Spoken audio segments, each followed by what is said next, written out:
नमस्कार, public speak में आप सबका स्वागत है। मैं हूं निखिल कुमार और आज का हमारा विषय है वेक्टर जनित रोगों से सुरक्षा। इस विषय पर बातचीत करने और आपके प्रश्नों का उत्तर देने के लिए आज स्टूडियो में आमंत्रित विशेषज्ञ हैं अखिल भारतीय आयुर्विज्ञान संस्थान एम्स में कम्युनिटी मेडिसिन के professor doctor Puneet Mishra. Doctor साहब, आपका बहुत बहुत स्वागत है। नमस्कार। और श्रोताओं, अब हमें आपकी फोन कॉल्स का इंतजार। स्टूडियो की फोन लाइंस खुल चुकी हैं। आप हमारे स्टूडियो के नंबर 01123717117 और दूसरे नंबर 23314444 पर फोन करके अपने प्रश्न पूछ सकते हैं।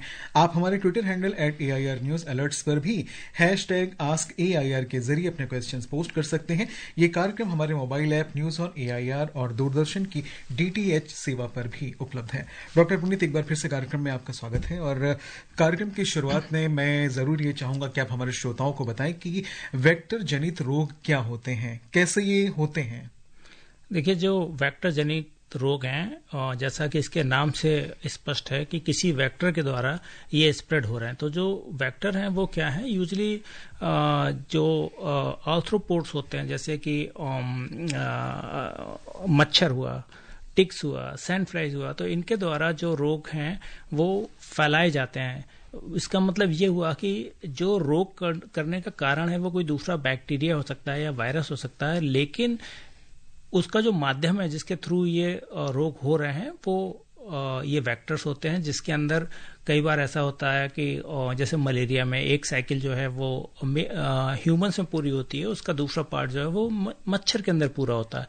तो जो पूरी साइकिल बनती है वो आदमी और मच्छर में मिला के बनती है और मच्छर के द्वारा ये रोग फैलता है। तो इस प्रकार से जो वेक्टर जनित रोग हैं वो विभिन्न प्रकार के जो ये वेक्टर्स हैं उनके द्वारा फैलाए जाते हैं, जो यूजली लिविंग ऑर्गेनिज्म होते हैं और यूजली आर्थ्रोपोड्स होते हैं।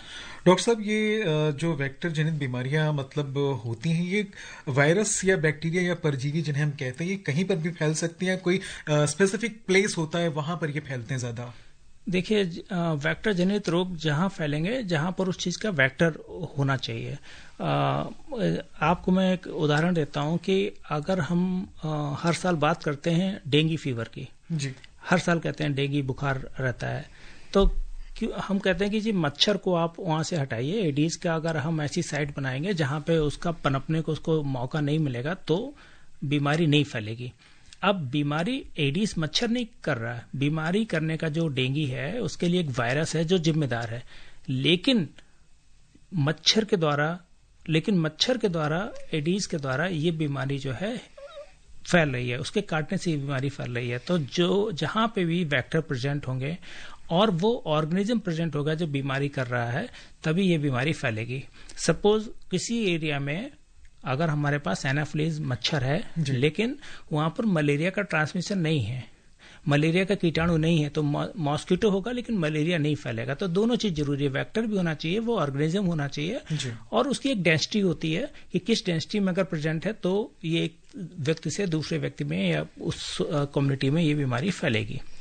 और इस बीच आज के हमारे पहले श्रोता दिल्ली से जय किशन जुड़ चुके हैं। जय किशन जी, स्वागत है कार्यक्रम में आपका। जी नमस्कार, मैं जय किशन अग्रवाल साइकिल मार्केट चांदनी चौक से बात कर रहा हूँ। जी, प्रश्न पूछिए। मैंने ये जो लोग कबूतरों को अपनी छतों के ऊपर पालते हैं और कहते हैं कि जो बीट वो कबूतर करते हैं और काफी देर तक पड़ी रहती है और उसको जब वो सकेरते हैं, कहते हैं कि उसकी जो गंध है उससे वो शरीर के अंदर जब चली जाती है तो वो फेफड़ों को नुकसान करती है और उसका कोई इलाज भी नहीं है। तो क्या ऐसा करना संभव है? क्या हमारे विज्ञान ने कोई तरह की इसके ऊपर विचार किया या नहीं किया? ये मेरा एक क्वेश्चन है पहला। जी बिल्कुल, डॉक्टर साहब आपकी जिज्ञासा का समाधान करेंगे। नमस्कार जय किशन जी, आपने बहुत अच्छा सवाल पूछा। हालांकि ये वेक्टर बॉर्न डिजीज हम इसे नहीं बोलते हैं, लेकिन चूंकि आपने सवाल पूछा है और बड़ा ही महत्वपूर्ण सवाल है तो जरूर इसका मैं उत्तर दूंगा आपको।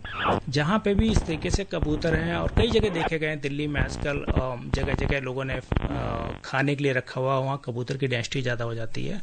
तो आपने बिल्कुल सही कहा है कि जो कबूतर है उसके द्वारा कुछ बीमारियां फैलती हैं और इसको देखते हुए हम उस चीज को इनकरेज नहीं करते हैं, क्योंकि उसका जो अवशिष्ट आते हैं और चीजें हैं उससे एक तरीके की बीमारी फैलती है और जो फेफड़ों को अफेक्ट करती है। तो आपका ये जो कहना है बिल्कुल सही है, और अगर बीमारी हो जाती है तो उसका इलाज संभव है, लेकिन मुझे लगता है कि prevention is better than cure. तो अगर हम उस चीज को प्रिवेंट करें और जो उसका हैबिटेट है उसको उसी हैबिटेट में रहने दें, वो मेरे ख्याल से ज्यादा अच्छा होगा। और दरभंगा बिहार से मोहन पासवान हमारे साथ में है। मोहन जी, आपका सवाल पूछिए। इकट्ठे प्रणाम सर। जी प्रणाम, सवाल पूछिए। सर, वेक्टर जनित घातक रोग कौन कौन से हैं?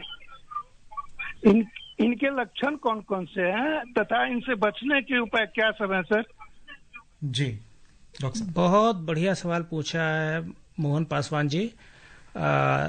वेक्टर जनित कई सारे रोग हैं और जिनमें अगर हम कुछ मुख्य रोगों की बात करें तो मलेरिया आता है, फाइलेरिया आता है, कालाजार है। बिहार में काफी लोगों को कालाजार भी होता है, जैपनीज इनकेफ्लाइटिस है, डेंगू है, चिकनगुनिया है। तो इस प्रकार से कई सारे जो रोग हैं वो वेक्टर बॉर्न डिजीजेस हैं।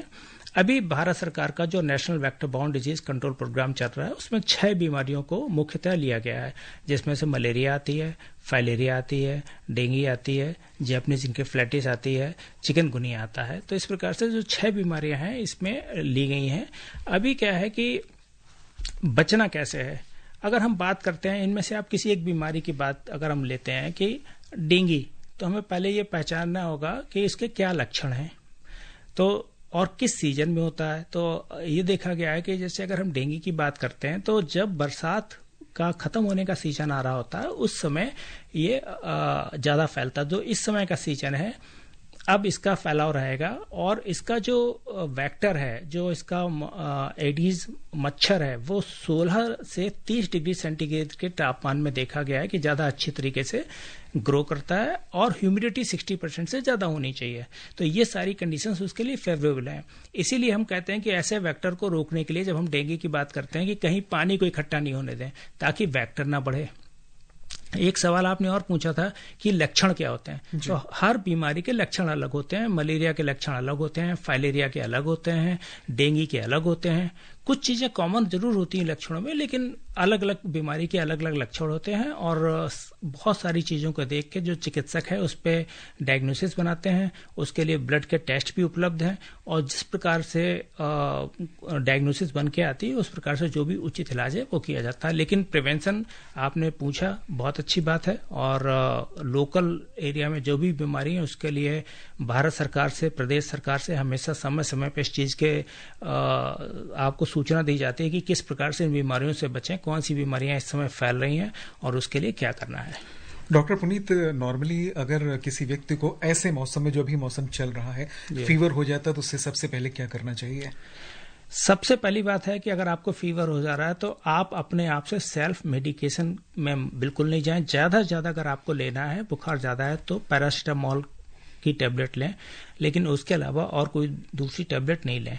और अगर तकलीफ बढ़ रही है तो जो भी योग्य चिकित्सक है, जो भी प्रशिक्षित चिकित्सक है, जो भी आपके घर के पास चिकित्सालय है, आप वहां पे जाएं ताकि आपकी बीमारी की डायग्नोसिस बन पाए और आपको उचित इलाज मिल पाए। और इस बीच आगरा से हमारे आज के अगले श्रोता है राजू लवानिया। राजू जी, प्रश्न पूछिए आपका। निखिल जी नमस्कार। जी नमस्कार, प्रश्न पूछिए। डॉक्टर साहब को भी नमस्कार। नमस्कार। नमस्कार डॉक्टर साहब, मैं आपसे ये जानना चाहता था कि जैसे आपने कहा वेक्टर जनित रोग जी, तो ये जो मच्छर, ये जो वायरल फीवर फैलता है इन दिनों में, वायरल फीवर की कुछ ज्यादा ही फैलने की संभावना बढ़ती भी है और होता भी है वायरल फीवर लोगों को जी। तो ये भी वेक्टर जनित रोगों में से है और अगर ये है तो कौन से मच्छरों के काटने से ये रोग ज्यादातर फैलता है, वायरल फीवर जो होता है? बड़ा ही इंटरेस्टिंग सवाल है इनका जी, बहुत इंटरेस्टिंग सवाल है, सही कहा आपने निखिल जी। देखिए, सामान्यतः अगर बुखार होता है तो 2 तरीके से होता है। कारण बहुत सारे हो सकते हैं, लेकिन सामान्यतः जो इन्फेक्शियस है या तो बैक्टीरिया से होगा या वायरस से होगा, कुछ प्रोटोजोआ भी करते हैं जैसे कि मलेरिया का है। तो वायरल फीवर एक ब्रॉड टर्म है। इसका मतलब ये हुआ कि जो बुखार वायरस के द्वारा फैलते हैं और वायरस के द्वारा बहुत सारे बुखार फैलते हैं। डेंगू भी एक तरीके से वायरस है, अभी कोविड आया था वो भी वायरस था, और इसके अलावा कई सारे रेस्पिरेटरी वायरस होते हैं। तो जो वायरस के द्वारा फैलते हैं बीमारियां, उसको हम वायरल फीवर कहते हैं। अधिकतर जो वायरल फीवर्स हैं जिसकी आप बात कर रहे हैं वो हमारे पास या तो फ्लू होता है या रेस्पिरेटरी इलनेसेस जो होती हैं वो सामान्यतः वेक्टर से नहीं होती हैं, वो सामान्यतः सांस के द्वारा होती हैं, या जैसे आप कोविड के समय था तो हम प्रिकॉशन ले रहे थे, वो मच्छर से नहीं हो रही थी, वो हम अगर सांस ले रहे थे या जो हमारे फोमाइट्स थे वो कहीं जा रहे थे तो उसके द्वारा, या थूक जा रहा था तो उसके द्वारा वो बीमारियां हो रही थी या होती हैं। तो वायरल फीवर जो हम सामान्य भाषा में कहते हैं उसमें अधिकतर रेस्पिरेटरी इलनेसेस की बात कर रहे होते हैं और उसका रूट ऑफ ट्रांसमिशन अलग है। लेकिन डेंगू जैसी जो है या चिकनगुनिया है, ये सारी चीजें, ये भी वायरल एक तरीके से फीवर है और ये वेक्टर के द्वारा आगे प्रोपोगेट होते हैं। शिमला से राकेश जी हमारे साथ फोन लाइन पर है। राकेश जी, आप सवाल पूछिए आपका। जी डॉक्टर साहब को मेरा नमस्कार। नमस्कार। मेरा एक सवाल है, जैसे कि वेक्टर में जो मच्छर के जो है, इसकी जो वैक्सीन कौन कौन सी है? क्या इसकी वैक्सीन लगा सकते हैं या इसकी वैक्सीन है तैयार? जी राकेश जी, बड़ा अच्छी और चीज पूछी, क्योंकि अगर हमें पास वैक्सीन मिल जाए तो हम बहुत सारी चीजों से छुटकारा पा जाएं। जरूर। और मलेरिया के लिए बहुत सालों से काम हो रहा था, बहुत सालों से काम हो रहा है और बहुत ट्राई भी हुआ, लेकिन बहुत अच्छी वैक्सीन नहीं आ पाई थी। लेकिन हाँ, अभी न्यूज है, वैक्सीन उपलब्ध है अफ्रीका के कुछ कंट्री में, और उसका मैं ये नहीं कहता हूं कि 100% प्रोटेक्शन है, लेकिन हाँ उसका प्रोटेक्शन है और अफ्रीका के कुछ कंट्री में दी जा रही है, जहां तक मलेरिया की बात है। डेंगू की वैक्सीन भी उपलब्ध हो रही है और कुछ कंट्री में है, अभी 100% उससे प्रोटेक्शन नहीं है। भारत में उस वैक्सीन का परीक्षण चल रहा है, भारत सरकार के माध्यम से पिछले साल इसका परीक्षण स्टार्ट किया गया था और फेज 3 ट्रायल भारत के अंदर चल रहा है, जिसके रिजल्ट्स आएंगे और उस हिसाब से जो भी पॉपुलेशन होगी जिसमें ये लगेगा कि सबसे ज्यादा इसका फायदा होगा, उस पॉपुलेशन को समय आने पे ये वैक्सीन भारत में भी दी जाएगी। और नॉर्थ ईस्ट त्रिपुरा से हमारे साथ अविनाश जी फोन लाइन पर जुड़ चुके हैं। अविनाश जी, स्वागत है आपका कार्यक्रम में। प्रश्न क्या है आपका? जी नमस्ते सर, और डॉक्टर साहब को भी नमस्ते। नमस्कार जी, मैं जानना चाहता हूँ कि जैसे चिकनगुनिया हो गया या फिर डेंगू जब मच्छर काटने से फैलता है, लेकिन ये जो मलेरिया होगा ये भी मच्छर काटने से फैलता है, लेकिन इससे जो हम अपने शरीर में कैसे महसूस करें कि अभी मच्छर कटा है, तो मतलब क्या कुछ होगा तो इसका लक्षण मतलब कि पता चल जाएगा कि नहीं मुझे वो अब मलेरिया का वायरस मेरे शरीर में प्रवेश कर चुका है या फिर डेंगू का। और जब नॉर्मली हम जब मलेरिया में देखिए क्या होता है, बुखार आता है तो हम जब पैरासिटामोल ले लेते हैं तो कुछ हद तक बुखार कम भी जाता है, लेकिन बाद में फिर दोबारा वो उसका प्रभाव पड़ता है। तो इससे बचने के लिए मतलब कैसे हम क्या कर सकते हैं? जी अविनाश जी, बहुत आपने जानकारी जाननी चाहिए कि हम कैसे मालूम करेंगे कि हमारे शरीर में मलेरिया का मच्छर या कीटाणु चला गया है। ये भी कहना चाह रहे थे कि एक बार फीवर आया, फिर शायद दोबारा भी आया, तीसरी बार आया। मैं आऊंगा, दोनों सवालों पे आऊंगा। तो सबसे पहले तो मैं ये बताता हूं कि ये जानना कि हमारे शरीर में कौन सा कीटाणु गया है हम ऐसे आंखों को देख के नहीं बता सकते। जहां तक मलेरिया के सवाल है, और ये जो है एनाफिलीज करके एक मॉस्किटो होता है, उसके द्वारा फैलता है। और अगर हम डेंगू की बात करते हैं तो एडीज मॉस्किटो होता है, टाइगर मॉस्किटो होता है। अब इनकी थोड़ी हैबिट अलग होती है। एडीज मॉस्किटो है यूजली दिन के समय काटता है, जो एनाफिलीज है वो शाम के समय काटता है, जिस समय सूरज डूब रहा होता है और अंधेरा होने वाला होता है, उस टाइम में। तो इनकी जो बाइटिंग हैबिट है वो अलग अलग हैं, मॉस्किटो अलग अलग हैं, और कई बार बुखार आने के पैटर्न अलग हैं। तो हम जो कहते हैं कि जब कोई मरीज आता है तो हम एक तो ये देखते हैं कि उसके साइंस सिम्टम क्या हैं। जब हम क्लिनिकल डायग्नोसिस बनाते हैं तो हम ये करते हैं कि अच्छा इस व्यक्ति को मलेरिया हो सकता है या इस व्यक्ति को ये बुखार हो सकता है, और उसके बाद क्लिनिकल डायग्नोसिस बनाने के बाद हम जो भी उपयुक्त टेस्ट होते हैं वो टेस्ट करते हैं और उससे फाइनल डायग्नोसिस बनाते हैं और उसके बेसिस पे ट्रीटमेंट स्टार्ट होता है। तो ये तो रही इस चीज की बात। अब आपने बोला पैरासिटामोल लेके उतर जाता है। देखिए, पैरासिटामोल जो दवाई है वो आपका बुखार उतारने की दवाई है, वो किसी कीटाणु को नहीं मार रही है। वो ना मलेरिया के कीटाणु को मारेगी ना डेंगू कीटाणु को मारेगी। वो आपका बुखार जो एक सिम्टम आया है बीमारी के फलस्वरूप, उसको कम करने में काम आ रही है। मलेरिया में वैसे भी क्या होता है कि लगातार फीवर नहीं रहता। मलेरिया की कई स्टेजेस होती हैं कि सबसे पहले आपको बहुत हाई ग्रेड फीवर आएगा, ठंड लगेगी, शरीर में कपकपी आएगी, उसके बाद क्या होगा, एकदम से पसीना आएगा और आपका बुखार उतर जाएगा। फिर आपको एक दिन बाद या 2 दिन बाद बुखार आएगा। ये डिपेंड करता है कि मलेरिया के कौन से तरीके के आपके अंदर कीटाणु गया है। वाइवैक्स है, मलेरिया है, फैल्सीपैरा में अलग अलग तरह के कीटाणु हैं। तो यूजली एक दिन छोड़ के या 2 दिन छोड़ के इस तरीके से मलेरिया में बुखार आता है, जो क्लिनिकल देखा गया है। और प्रमोद जी हमारे साथ फोन लाइन पर इस वक्त हैं जयपुर से। प्रमोद जी, सवाल पूछिए आपका। जी नमस्कार, मैं ये पूछना चाह रहा था, परिवार में किसी एक व्यक्ति को वेक्टर जनित रोग हो जाता है तो उस परिवार और समाज के लिए, उस कॉलोनी के लिए क्या करना चाहिए, कैसे सचेत रहें कि जैसे क्या पूरे में फैल सकता है क्या? प्लीज। देखिए, बहुत सारी चीजों पे निर्भर करता है। अगर एक चीज होती है डेंसिटी, वेक्टर की डेंसिटी कितनी है, फिर अंदर कितने ऑर्गेनिज्म हैं जो व्यक्ति के अंदर हैं, तो उन सारे फैक्टर्स पे निर्भर करता है।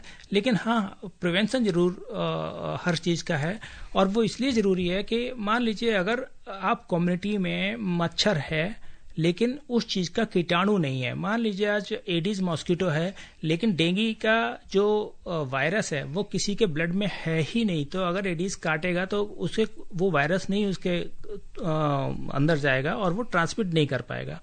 तो ये ऐसी बीमारी नहीं जिसे हम छुआछूत की बीमारी कहें कि परिवार में एक को होगी तो दूसरे को जाएगी, तीसरे को जाएगी। ये निर्भर करता है कि मॉस्किटो की डेंसिटी कितनी है, जो वेक्टर जिसे हम बोलते हैं, उसके बाद आदमी के ब्लड में वो चीज है उसकी डेंसिटी कितनी है, चाहे वो मलेरिया हो चाहे डेंगू हो, और भी कई सारे फैक्टर्स हैं, आपकी इम्यूनिटी कितनी है, आपको कितना रिस्क है, उन सारी चीजों पे निर्भर करती है। लेकिन हाँ, अगर किसी को है, जैसे अगर डेंगू है तो उसे मच्छर के अंदर रखें, ताकि ऐसा मच्छरदानी के अंदर रखें, ताकि ऐसा नहीं हो कि एडिस उसे काट के फिर और ज्यादा आगे स्प्रेड करे। जब तक ठीक नहीं हो जाए तो उस चीज के लिए है प्रिवेंशन रखनी है। सबसे अच्छी चीज है अपना बचाव रखना है। अगर हम मॉस्किटो बाउंड डिजीज की बात करते हैं तो खास करके डेंगू का सीजन आ रहा है तो हम लोग बताते हैं कि भाई पर्सनल प्रोटेक्शन कीजिए, आप पूरा शरीर ढक के रखिए, ऐसे कपड़े पहनिए जिससे शरीर ढका रहे, अगर खुला हुआ है तो ऐसी क्रीम लगाइए जो मच्छरों को भगाती है। साथ ही साथ अपने घर के आसपास के एरिया में कहीं पानी नहीं इकट्ठा होने दें, क्योंकि वही मॉस्किटो की ब्रीडिंग साइट होती है। कुछ साइट तो आप जानते हो, जैसे कूलर में है, लोग कहते हैं सर हम एवरी 7 डेज पानी बदल देते हैं या उसमें हम थोड़ा सा कैरोसिन ऑयल डाल देते हैं। लेकिन बहुत सारी जगह ऐसी होती हैं जो छिपी होती हैं, जो इजीली एक्सेसिबल नहीं होती हैं। जैसे छत पे कोई टूटा बर्तन पड़ा हुआ है, कोई गमला में है उसमें थोड़ा सा पानी पड़ा हुआ है, कोई टायर पड़ा हुआ है, तो इन सब जगह भी मॉस्किटो ब्रीड कर सकता है। अगर आप उनको साफ करके रखेंगे, मॉस्किटो की ब्रीडिंग सेट हटाएंगे, मॉस्किटो नहीं होंगे, तो इससे हम बहुत अच्छे तरीके से रोकथाम कर पाएंगे। डॉक्टर पुनीत, इसमें क्या सच्चाई है इस बात में कि यदि एक मच्छर ने किसी व्यक्ति को काटा उसे फीवर हुआ, उसके बाद वही मच्छर किसी दूसरे व्यक्ति को काटता है तो उससे भी सेम फीवर होगा?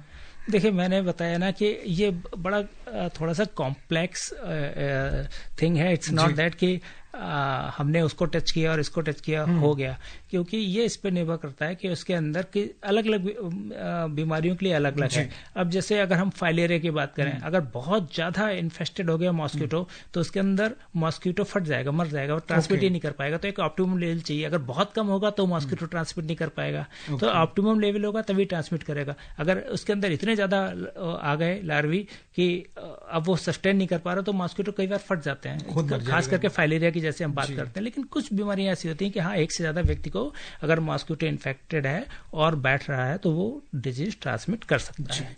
इस बीच हरियाणा से संजीव कुमार हमारे साथ में है। संजीव जी, प्रश्न पूछिए। हेलो, नमस्कार जी। नमस्कार। डॉक्टर साहब को नमस्कार। नमस्कार। नमस्कार संजीव जी। डॉक्टर साहब, मेरा नाम संजीव कुमार है, मैं हरियाणा से बोल रहा हूँ सर। जी जी संजीव जी। अच्छा सर, अब पिछले कुछ दिनों से ना एक तो आंखों में से पानी निकलना और गरम नाक में से गरम हवा महसूस होना और कुछ बुखार जैसे महसूस होना और पेट में दर्द, पिछले कुछ दिनों से ये प्रॉब्लम्स है सर। और मैं दिमाग की भी दवाई खाता हूँ, जो मेंटल इलनेस है, मुझे डिसेबिलिटी सर्टिफिकेट बना है सर, पेंशन मिलती है। तो अब क्या किया जाए सर, मतलब क्या की जाए? ये बुखार जैसे महसूस होना, आंखों में से पानी निकलना और नाक में से नजरा निकलना वो मगज में, तो इसके बारे में प्लीज कुछ सलाह दीजिए। जी डॉक्टर साहब, आप किसी जिज्ञासा का समाधान जरूर करेंगे। जरूर। देखिए, सबसे पहले तो आप ये देखिए, अगर आपके घर में थर्मामीटर है तो आप एक बार देखिए क्या सच में बुखार है या आपको महसूस हो रहा है। ये दो चीजें, अगर आपको बुखार है और इस तरीके से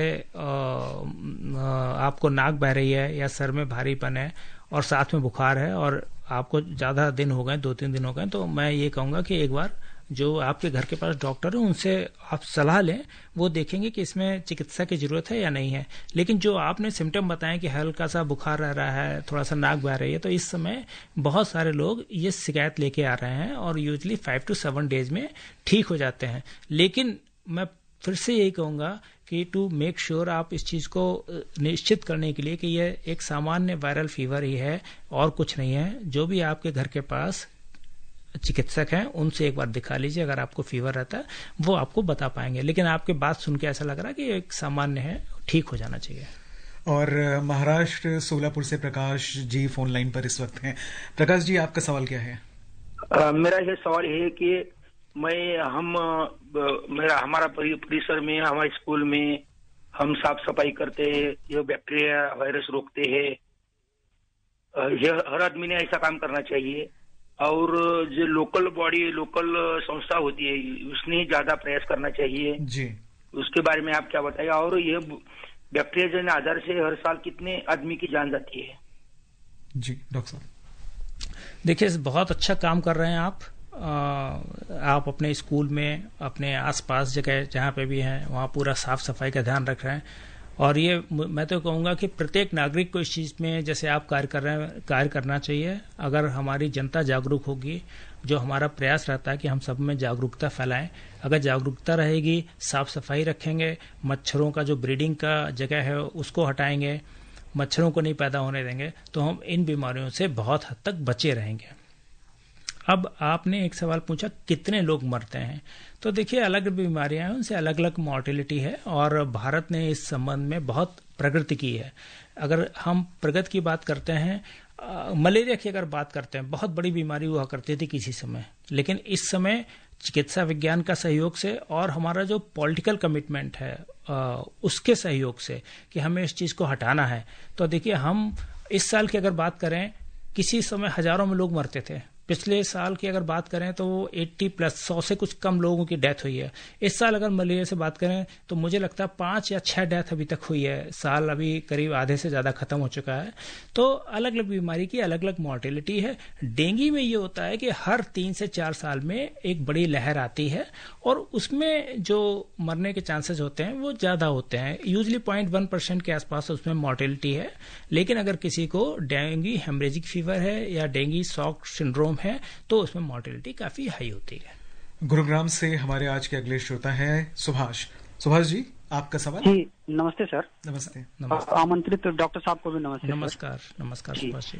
सर मैं ये पूछना चाहता था कि आमतौर पर जो मच्छर जनित बीमारियां हैं, मच्छर के काटने से होती हैं, कि जैसे कि प्रचलित हैं, डेंगू है, चिकनगुनिया है, फलेरिया है, जो भी है सर अन्य, तो क्या वो बीमारी और आज के परिचर्चा में जो जिस मच्छर के काटने से जो बीमारी का मतलब चर्चा चल रही है, वो उसके काटने से क्या कोई आंतरिक प्रॉब्लम है, आंतरिक अंगों पर कोई समस्या होती है या बाह्य मतलब त्वचा पे या कुछ ऐसी कोई समस्या, और होती है तो क्या होती है सर? बहुत बढ़िया सवाल पूछा। बहुत अच्छा, मुझे अच्छा लगा आपका सवाल। इसलिए अच्छा लगा कि आपने सवाल पूछा है और आपके सवाल के माध्यम से शायद जितने श्रोता हैं उनको मैं इस बारे में थोड़ा सा जागरूक कर पाऊंगा। जी जरूर। अगर भी हम 2 बीमारियों की बात करते हैं, खास करके मलेरिया और डेंगू की बात कर लेते हैं। आपने पूछा क्या अंदर के अंगों को नुकसान होता है? जरूर। अगर ये कॉम्प्लिकेटेड हो जाता है, चाहे मलेरिया हो या डेंगू में अगर शॉक सिंड्रोम हो रहा है या डेंगू हेमरेजिक फीवर है, तो जो आंतरिक अंग हैं वो बुरी तरीके से प्रभावित होते हैं और जिसकी वजह से मॉर्टेलिटी काफी ज्यादा हो जाती है। और कई सारे अंग हैं, जैसे मलेरिया में एक स्टेज होती है सेरेब्रल मलेरिया, दिमाग को इफेक्ट कर देता है, लीवर को इफेक्ट हो जाती है, स्प्लीन इफेक्ट हो जाता है। इसी प्रकार से डेंगू में ऑर्गन्स हैं, ब्लीडिंग हो जाती है, तो जो इंटरनल ऑर्गन्स हैं जरूर उसमें अफेक्ट होते हैं। और जहां तक शरीर में चकत्ते की बात आपने बोली है, डेंगू में ऐसा देखा गया है कि अगर ब्लीडिंग होती है तो चकत्ते एक तरीके से जो इंटरनल कैपिलरी ब्लीडिंग जिसे हम बोलते हैं वो होती है, उसकी वजह से बन जाते हैं। और बाद में और ऑर्गन्स को भी, जैसा अगर बीमारी प्रोग्रेस करती है, अफेक्ट करती है, तो अंदर के ऑर्गन जरूर अफेक्ट हो सकते हैं। पुणे से आज के अगले कॉलर हैं अशोक जी। अशोक जी, आपका सवाल क्या है? डॉक्टर साहब से पूछिए। हाँ जी डॉक्टर साहब नमस्कार। और आपको भी नमस्कार जी। जी नमस्कार। ये मेरा कहना है कि जो पेट डॉग है, घर में पालतू कुत्ते या बिल्लियां रहती, किचन तक लोग नॉर्मली आने देते, तो क्या उनसे वेक्टर बॉर्न डिजीज स्प्रेड हो सकता है या उनसे सलेवा से हो सकता है? और प्रिकॉशन क्या रहेगा उसका, प्लीज? देखिए, जो बीमारियां बिल्ली से और कुत्ते से जरूर कुछ बीमारियां होती हैं जो ट्रांसमिट हो सकती है। अगर देखिए पेट डॉग हैं और उनको आपने ठीक से इंजेक्शन नहीं दिए हुए हैं, केयर नहीं की हुई है, एक रेबीज है जिसके आपको मालूम है कि डॉग बाइट से हो सकती है, बिल्ली से भी हो सकती है। उसके अलावा बिल्ली से कैट स्क्रैच फीवर हो जाता है। उसके अलावा अगर कुत्ते का आपने रखा हुआ है और उसको पेट में उसके कीड़े हैं तो उससे हाइड्रेटेड सिस्ट करके एक बीमारी हो जाती है जो लीवर में जाके सिस्ट बना देती है, फिर उसके बाद उसका ऑपरेशन करना पड़ता है। और भी कई सारी बीमारियां अगर आपने पेट्स को उस तरीके से नहीं रखा हुआ है, उनको वेटनरी डॉक्टर को नहीं दिखाया है, उनको उचित वैक्सीन नहीं दिलाई हुई है, उनको डीवर्मिंग नहीं की हुई है, तो ये बीमारियां हो सकती हैं। हिसार से राजू अग्रवाल हमारे साथ में है। राजू जी, आपका प्रश्न क्या है? नमस्कार जी। नमस्कार। नमस्कार। मैं चौधरीवास से राजू अग्रवाल जी, प्रश्न पूछिए। ये पहले बारिश के मौसम में मच्छर वगैरह हुआ करते हैं, आजकल सरसों कटते ही मार्च अप्रैल में ये मच्छर शुरू हो जाते हैं, कि ये भी बीमारी लगते हैं जी? देखिए, मच्छर से कुछ बीमारियां होती हैं और अलग अलग मच्छर से अलग अलग बीमारियां होती हैं। आप हिसार से बोल रहे हैं तो अगर इस तरफ ये देखा गया है जो एडीज मॉस्किटो रहता है और रुके हुए पानी में ब्रीड करता है, और मैंने जैसा कि अभी थोड़ी देर पहले बताया था कि 16 डिग्री से 30 डिग्री सेल्सियस के बीच में इसके ग्रोथ के लिए सबसे उचित तापमान होता है। 60% ह्यूमिडिटी होनी चाहिए जिसमें ये अच्छे से पैदा होता है। तो अगर कहीं भी रुका हुआ पानी है तो उसमें ये मच्छर पैदा हो सकता है और बीमारियां कर सकता है। इसी प्रकार से अगर एनाफिलीज मॉस्किटो है किसी जगह और वहां पे मलेरिया के केसेस हैं तो वो मलेरिया ट्रांसमिट कर सकता है। हमारे खास करके पूर्वी उत्तर प्रदेश में, बिहार में फाइलेरिया जो बीमारी है वो क्यूलेक्स मॉस्किटो की वजह से मेनली होती है। तो इस प्रकार से अधिक अलग अलग जगह में अलग अलग बीमारियां जो हैं मच्छरों से फैल सकती हैं। जैपनीज इंकेफ्लाइटिस कुछ इलाकों में फैल जाती है, तो अलग अलग जगह अलग अलग बीमारी मच्छरों से फैल जाती है। तो मेरा आपको यही अनुरोध है कि जहां पे भी मच्छर की आप ब्रीडिंग साइट देखते हैं जहां वो पैदा हो सकते हैं, उन ब्रीडिंग साइट्स को खत्म करना है। और उसके अलग अलग तरीके हैं कैसे खत्म करना है। सबसे बड़ी चीज है कि पानी इकट्ठा नहीं होने दें। जहां पे भी आपके कहीं अगर गांव से हैं जहां पे भैंस के लिए पानी है कुछ है, उस टंकी को साफ करते रहें। कूलर वगैरह का पानी निकालते रहें, नहीं तो हर 7 दिन में उसमें कैरोसिन ऑयल डालते रहें। और हमारे नियमित श्रोता है रमाशंकर वाजपेयी, रायबरेली से, उनसे हम बात करते हैं। रमाशंकर जी, प्रश्न पूछिए आपका। हाँ, नमस्कार। मैं ये पूछना चाहता था कि मच्छर और बरसाती कीड़े दोनों काटते हैं, दोनों में खुजली होती है, इसमें क्या अंतर? जी, दोनों की बात कर रहे हैं। जी देखिए, जो भी कीड़े काटते हैं ना, एक तो लोकल रिएक्शन होती है। जो आप खुजली की बात कर रहे हैं वो एक लोकल रिएक्शन है, क्योंकि उनके अंदर से कुछ ऐसे तत्व निकलते हैं जिसके रिस्पॉन्स में बॉडी से कुछ तत्व सिक्रीट होते हैं जो वहां पे स्वेलिंग कर देते हैं, लाल पड़ जाते हैं और उसकी वजह से खुजली मचती है। तो वो किसी भी कीड़े के काटने से हो सकती है, मच्छर से हो सकती है। लेकिन अगर हम जहां वेक्टर बॉर्न डिजीज की बात कर रहे हैं, मच्छर ने काटा तो एक तो है कि जहां पे काटा वहां पे खुजली हो सकती है, लेकिन अगर वो मलेरिया वाला मच्छर हुआ तो आपको मलेरिया कर सकता है, डेंगू वाला मच्छर हुआ तो डेंगू कर सकता है आगे चल के, अगर फाइलेरिया वाला हुआ तो फाइलेरिया कर सकता है। तो ये चीज है। और कई सारे कीड़े हैं जो और बीमारियां, मलेरिया नहीं फैलाते हैं, डेंगू नहीं फैलाते हैं, वो जो कीड़े होते हैं, लेकिन वो और दूसरी बीमारियां पैदा कर सकते हैं। तो जो खुजली होना है, लाल होना है, वो एक लोकल सिम्टम है किसी भी कीड़े के काटने का। डॉक्टर साहब, ऐसे मौसम में और वेक्टर जनित रोगों से बचाव के लिए लोगों को किन किन बातों का ध्यान रखना चाहिए? खान पान कैसा होना चाहिए? इस पर एक ओवरऑल अगर आप हमारे श्रोताओं को जानकारी दें तो। देखिए, जो वेक्टर बॉर्न डिजीज है उसमें सबसे बड़ी चीज है, मैं बार बार यही कहूंगा कि 2-3 चीजों पे बहुत ध्यान रखें। एक तो अपने आसपास अभी सीजन आ रहा मच्छर का पानी नहीं इकट्ठा होने दें। अपने आप को मच्छर के काटने से बचाएं। मच्छर के काटने से बचाने के लिए आप पूरे आस्तीन के कपड़े पहन के रखें। डेंगू का मच्छर यूजली दिन के समय काटता है, तो दिन के समय आप ऐसा रखें कि पूरे कपड़े पहन के, छोटे बच्चों को स्कूल भेजते हैं तो कवर्ड हों। जहां पे खुला हुआ वहां पे उनके पास एंटी मॉस्किटो की जो क्रीम है वो लगा सकते हैं। साथ ही साथ सबसे बड़ी चीज है कि हम अपने अगर आसपास ब्रीडिंग साइट को हटा देंगे, उनको पनपने नहीं देंगे, साफ सफाई रखेंगे, तो मच्छर पैदा नहीं होंगे और हम इन बीमारियों पर कंट्रोल कर पाएंगे। यही मेरा एक संदेश है। जी श्रोताओं, फिलहाल कार्यक्रम में समय नहीं बचा इस चर्चा को और आगे बढ़ाने का। डॉक्टर पुनीत मिश्रा, आपका बहुत बहुत धन्यवाद श्रोताओं के प्रश्नों का उत्तर देने के लिए। तो श्रोताओं, एक नई मुलाकात के वादे के साथ अनुमति दीजिए निखिल को कार्यक्रम पब्लिक स्पीक यहीं पर संपन्न करने की। अगले सोमवार रात ठीक 9:30 बजे फिर मिलेंगे। नमस्कार।